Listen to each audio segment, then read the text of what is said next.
Eh, excuse-moi, Quoi? qu'est-ce que tu fais là? Bah, je bois un café.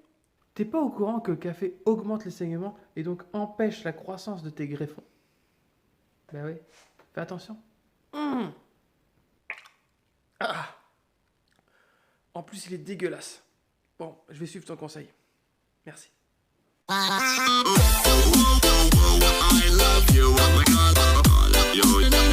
Salut Dégarni, bienvenue dans cette nouvelle vidéo. On va parler des 5 choses à faire absolument attention après une greffe de cheveux et donc vous n'êtes peut-être même pas au courant du tout.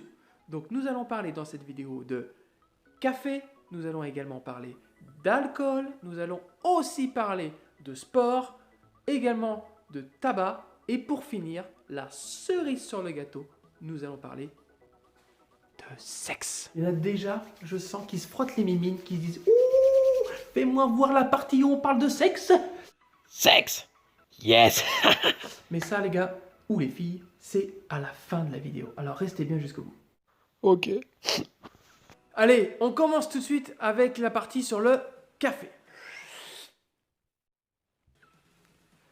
Alors, pourquoi le café est déconseillé avant et après une greffe de cheveux? D'ailleurs, je parle de café, mais il faut parler plutôt de caféine en général. Tout ce qui est coca, thé, café évidemment, donc tout ce qui contient de la caféine, c'est à proscrire. En fait, la caféine augmente votre tension artérielle. Donc du coup, vous avez plus de saignements que prévu. Voilà, donc ça c'est à éviter parce qu'en fait ça empêche la croissance du greffon. Donc pourquoi il ne faut pas prendre de café aussi après l'intervention? Parce qu'en fait, vous savez que les greffons, ils sont installés complètement dans votre cuir chevelu au bout du 5e jour à peu près. Donc voilà, donc pendant ces 5 jours, il ne faut absolument pas prendre de café si vous voulez. Le café, c'est à proscrire, moi je dirais à peu près 10 jours. Franchement, pour être sûr, 10 jours après. Voilà. D'ailleurs, si vous vous dites que le café, c'est vraiment... moi, je peux pas me passer du café, il faut que j'ai mon café le matin. Et ben, ce que je vous conseille de faire, c'est de boire des boissons, mais décaféinées. Il existe, je crois, des cafés décaféinés, quelque chose comme ça. Donc, si vraiment vous voulez du café, ben, prenez ça. Prenez ça, les amis. On en a fini avec la caféine. Maintenant, passons à la seconde partie avec l'alcool. Au lendemain de l'intervention, les plaies doivent pouvoir guérir correctement. Mais si votre corps est affaibli par la prise d'alcool, cela va ralentir le processus de cicatrisation et augmenter la circulation sanguine. Et comme on l'a vu avec le café précédemment, qui dit augmentation de la circulation sanguine dit que vous allez avoir des saignements abondants. De plus, la prise d'antibiotiques mêlée en fait à l'alcool augmente le risque d'inflammation. Nous en avons fini avec l'alcool, maintenant passons à la partie sur le sport.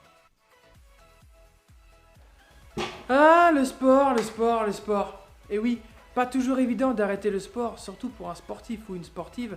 Alors, le sport, il est conseillé de l'arrêter minimum 15 jours, voire un mois. Alors moi, personnellement, j'ai décidé de l'arrêter un mois, parce que la clinique dans laquelle j'ai été opéré m'a conseillé d'arrêter le sport pendant un mois. Chose que j'ai faite alors que je suis de métier éducateur sportif. Donc c'était assez compliqué pour moi, mais bon voilà, je l'ai fait pour la bonne santé de mes petits cheveux. Donc je vous conseille de faire également la même chose des dégarnis si vraiment vous voulez avoir un résultat maximal.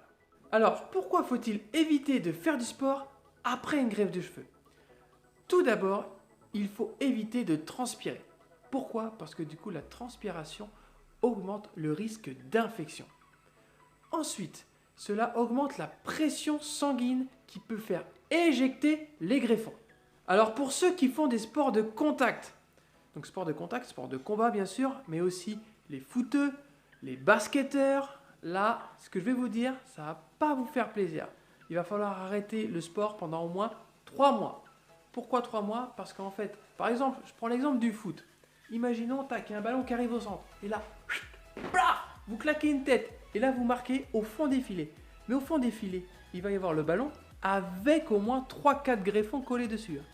Parce que oui, les sports de contact ont plus de chances de faire éjecter les greffons. J'en ai fini avec le sport. Maintenant, passons tout de suite à la partie sur le tabac. Alors, j'ai pas pu faire de transition avec le tabac parce que je ne fume pas. Et heureusement pour moi, parce que vous allez voir que le tabac peut avoir des conséquences vraiment négatives sur votre greffe de cheveux. Quoi? Comme vous le savez peut-être, la consommation de nicotine rétrécit les vaisseaux sanguins.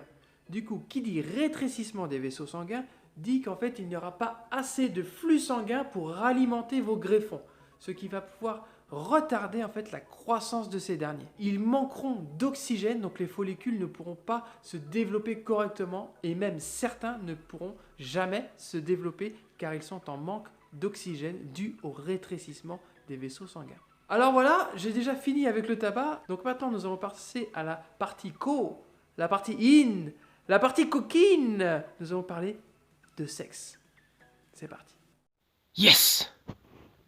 Ah, le sexe, le sexe, le sexe. Et oui, le sexe, c'est très important dans notre vie. Et malheureusement, avec la greffe de cheveux, vous allez devoir vous abstenir de faire cette activité pendant au moins 10 jours. Je sais, ça peut paraître long. Seulement les dégarnis, c'est très important, puisque comme vous l'avez vu avec le sport, et bien du coup, ça a presque les mêmes effets, puisque du coup, on peut dire que c'est une activité sportive en soi. Puisque du coup là ça va augmenter votre pression sanguine qui pourra faire éjecter les greffons. En plus de ça, vous allez transpirer, ce qui va augmenter votre risque infectieux et par mégarde, les greffons pourront être touchés. Si vraiment vous êtes un peu fougueux, etc., vous pouvez du coup éjecter les greffons. Donc les dégarnis, si vraiment vous ne pouvez pas vous en passer, chose que je comprends, il y a une solution alternative, évidemment. Oula. Utilisez le plan B. Ok les dégarnis, c'est bon, j'ai fini avec le chapitre sur le sexe. Alors ce fut bref mais intense. En tout cas, si vous avez aimé cette vidéo, n'hésitez pas à mettre un pouce bleu. N'hésitez surtout pas aussi à vous abonner à cette chaîne si vous voulez recevoir plus d'informations et voir aussi l'évolution de ma greffe de cheveux. En attendant, moi, je n'ai plus qu'à vous souhaiter du coup une bonne année pour ceux qui n'ont pas vu la vidéo précédente. Je vous souhaite déjà une bonne année, bonne santé et une super belle touffe pour 2020 si vous êtes en mode greffe de cheveux.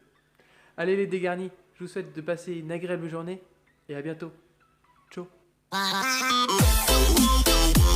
love you.